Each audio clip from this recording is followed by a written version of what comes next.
விஜய் தர்மராஜ் வந்திருக்காங்க. அவங்கள வருக வருகை என வரவேற்கிறோம். ஐஸ்வர்யம் ஈஸ்வரியம் சிவாய நமக. என்னை இங்கே பேச அனுமதித்த முனைவர் காசோ ராதாகிருஷ்ணன் அவர்களுக்கு எனது நன்றியை தெரிவித்துக் கொள்கிறேன். அவருடைய குடும்பத்திற்கும் என்னுடைய நன்றியை தெரிவித்துக் கொள்கிறேன். அடுத்தபடியாக என்னை இந்த அளவுக்கு வந்து ஏதோ ஒரு சின்ன வட்டத்துக்குள் இருந்த என்னை இவ்வளோ தூரம் பேச வைத்த ரவீஷ் ஜெயக்குமார் அவர்களுக்கும் என்னுடைய மனமார்ந்த நன்றியை தெரிவித்துக் கொள்கிறேன். இந்த பிரபஞ்சம் ஏதோ ஒரு வகையில் நமக்கு ஏதாவது ஒரு மெசேஜை அனுப்பிச்சு கொண்டே இருக்கிறது அப்படிங்கிறதுக்கு ஒரு சிறந்த உதாரணம். நான் ஒரு 10 நாளைக்கு முன்னாலே இவரிடம் சொல்லியிருந்தேன். நான் வந்து ஆக்சுவலாக வந்து ஒரு சிஎம் விஜயோட ஜோதிடரை பார்க்குவதற்கு ஜோதிடர் மூலிமா பார்க்குறதுக்கு எனக்கு ஒருத்தர் அனுமதி கொடுத்துருக்கார், பார்க்க போகலான்னு சொல்லியிருந்தேன். ஆனால் அதை வந்து பிரபஞ்சம் வேற ஒருத்தர் மூலிமா இன்னும் நீ பார்க்க போகிறத விட அந்த நபர் உங்களுக்கு ஏற்கனவே அறிமுகமான நபர் அப்படிங்கிறது வந்து இப்போ நமக்கு வந்து ஒருத்தர் மூலிமா அவர் திருப்பூர் உங்கள் பேர் என்னங்க முருகசாமி அவர்கள் மூலிமா அவர் தான் ஜெயலலிதா கிட்ட இருந்த ஜோதிடர் தான் இப்போ விஜய்கிட்டையும் இருக்கிறார். அப்போ என்னன்னு சொல்லிச்சுன்னா நம்ம வந்து பேர் அந்த நியூமராலஜிக்கு தகுந்த மாதிரி மாற்றி கொண்டிருக்கோம். ஏதாவது பேர் மாறிக்கலாம், பட் அது பெருசாக நான் பார்க்கல. அப்போ நமக்கு வந்து அவரை வச்சு செய்யக்கூடிய ஓரளவுக்கு வந்து ஒரு வாய்ப்பை இந்த பிரபஞ்சம் நமக்கு வந்து இந்த அரங்கத்தின் மூலியமாக கிடச்சிருக்குது அப்படிங்கிறது ரொம்ப பெருமைப்படுகிறேன்.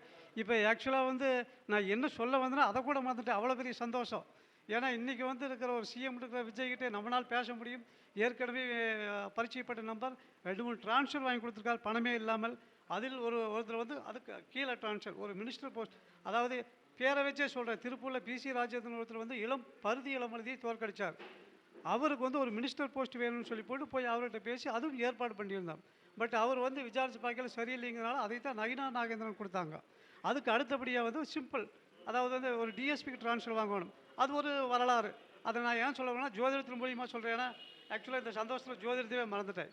எனது நண்பர், அதாவது இந்த பிரபஞ்சம் வந்து ஒரு சாதாரண மனிதனையும் கோடீஸ்வரன் ஆகலாம், சாதாரண ஒரு மனிதனையும் கோடீஸ்வரன் ஆக்கலாம் அப்படிங்கிறதுக்கு வந்து ஒரு எடுத்துக்காட்டு.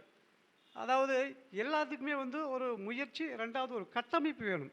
நமக்கு ஜாதகத்தில் என்னதான் ஒரு அமைப்புகள் இருந்தாலும் நம்ம எடுத்து செல்லுக்கிற முயற்சி ஒன்று, ரெண்டாவது வந்து நான் என்னத்தை நோக்கி போகிறோம் அப்படிங்கிற ஒரு கட்டமைப்பு படிக்கிறாங்க. அது என்னுடைய நண்பர் செய்தார். என்னுடைய நண்பர் திருப்பூர் ஈரோட்டிலேருந்து திருப்பூர் வந்தால், நானும் சத்தியமானத்திலும் திருப்பூர் போனோம். இதுக்கு பேர் ஜாதகத்துப்படி எடுத்தால் பரதேச வாழ்க்கைன்னு சொல்லலாம். ஒரு நாள் வந்து அவர் எங்கிட்ட கேட்டார், எப்போ இந்த மாதிரி டிஎஸ்பி ஒருத்தர் திருநெல்வேலியில் இருக்கார், நீ நினச்சா அவர் வந்து இங்கே ட்ரான்ஸ்ஃபர் வாங்கி கொடுக்கல, இங்கே நல்ல ஒரு அளவுக்கு நல்லா இருக்குது, அங்கே ரொம்ப சரியில்லை அப்படின்னு சொல்கிறார் அப்படின்னாப்புல. எப்போ நம்ம 2 பேர் பஞ்சமலைக்கு வந்தவர் வந்திருக்கிறா, பட் நம்ம எப்படி போய் டிஎஸ்பி ட்ரான்ஸ்ஃபர் வாங்க முடியும் அப்படின்னு கேட்குறது. அவர் சொன்னார், இந்த மாதிரி வந்து உங்களுக்கு வந்து ஜெயலலிதா ஜோதிடர் தெரியுமான்னு தெரியும் அப்படின்னு. அப்போ வந்து அவர் வந்து ஓரளவுக்கு நிறைய ட்ரான்ஸ்ஃபர் வாங்கி கொடுத்துட்ருக்காரு. நீ முயற்சி பண்ணால் நடக்கலாம் அப்படின்னா அதே மாதிரி போனால் காசே வாங்காமல் அந்த டிஎஸ்பிக்கு வந்து இங்கே ட்ரான்ஸ்ஃபர் வாங்கி கொடுத்தாரு.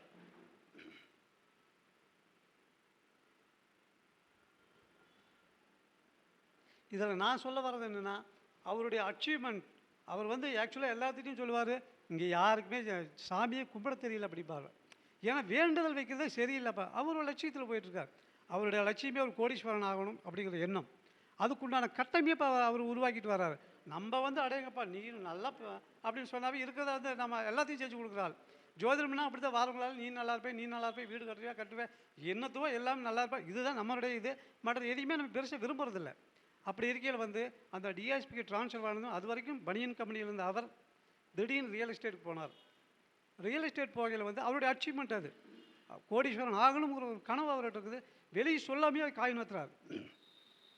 போனதை என்ன பண்ணார், எதெல்லாம் சிக்கலான இடம் இருக்குதோ அதையெல்லாம் வாங்குறதுக்கு ஆரம்பித்தார். அதாவது வந்து என்னால் இது விற்க முடியல, சேல் பண்ண முடியல, பிரச்சனைக்கு இருக்குது, அவர் வாங்குறாரு.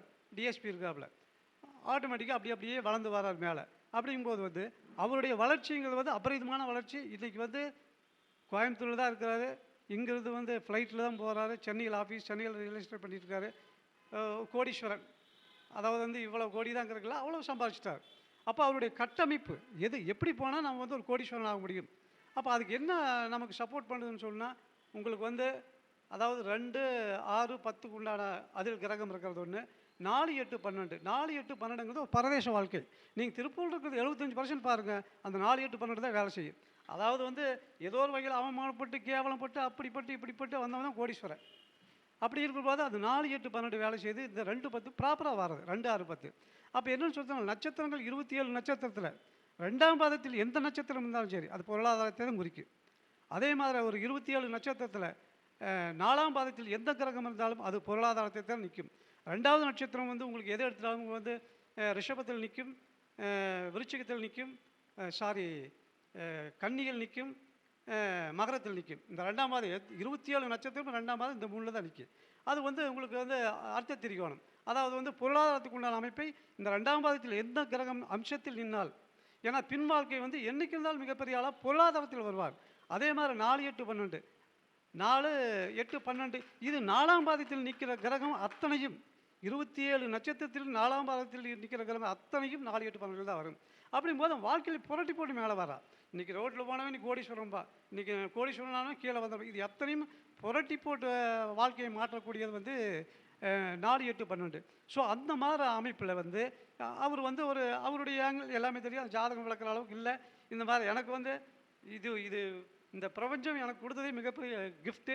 அதை நினச்சி ரொம்ப சந்தோஷத்தில் இருக்கிறேன். அதனால் என்னால் இதுக்கு மேலே பேசுறதுக்கு வரல. என்னுடைய உரையை முடித்துக் கொள்கிறேன். நன்றி, வணக்கம். ஐயா அவங்க அருமையாக அவங்களுடைய ஜோதிட கருத்துக்களை அணுவ கருத்துக்களை பேசினாங்க. அதாவது ஜோதிடங்கிறது எல்லா வகையிலையும் உண்டு. அணுவ ஜோதிடம்னு இருக்குது, சரிங்களா? அது சகன ஜோதிடம்னு காலையில் பேசணும், சரிங்களா? அதே மாதிரி இப்போ கேபி ஜோதிடம்னு இருக்குது, சந்திரநாடி ஜோதிடம்னு இருக்குது, நிறைய ஜோதிடங்கள் இருக்குது. அவங்களுக்கு இப்போ ஜோதிடம் ஒண்டி தான் படிப்பறிவு இல்லாமல் செய்யக்கூடிய ஒரே தொழில் ஜோதிட தொழில். நல்லா ஃபஸ்ட்டு புரிஞ்சுக்கணும். அது ஞானத்தினால உற்பத்தி ஆனது. ஆனால் இன்றைக்கி படிச்சுட்டு நிறைய இப்போ கேபிலாம் பண்ணால் படித்து தான் இருக்கணும் கண்டிப்பாலுமே. கேபி ஜோதிடம் தெரிஞ்சோம்னால் நிச்சயமாக படிப்பறிவு இருக்க வேண்டும். ஏன்னா அதாவது உபன்னு போடும்போது ஆட்டோமேட்டிக்காக அதுக்கு படிப்பு வேணும். அந்த நட்சத்திர பாதங்கள் எவ்வளோ கணக்கீடு பண்ணுறதுக்கு துல்லியமாக இப்போ உண்மையாலுமே கேபி ஜோதிடம் நார்மலாக பார்க்குறவங்க பார்க்கணும்னா கணிதம் இல்லாமல் பார்க்க முடியாது அப்படிங்கிற விஷயம். ஆனால் அதைத்தான் சாஃப்ட்வேரில் போட்டு பார்க்குற அளவுக்கு கொண்டு வந்துட்டாங்க, சரிங்களா? அப்போ சாஃப்ட்வேர் சப்போர்ட் வேணும்னா அப்போ இருந்தால் தானே படிப்பறிவு இருந்தால் தான் சப்போர்ட்டை பார்க்க முடியும். அப்படிங்கிற அடிப்படையில் இன்றைக்கி ஜோதிடம் சொல்கிற இடத்துல அனுபவத்தில் ஐயா பேசியிருக்காங்க. ரொம்ப அற்புதமாக இருந்துச்சு. உண்மையாலுமே பாராட்ட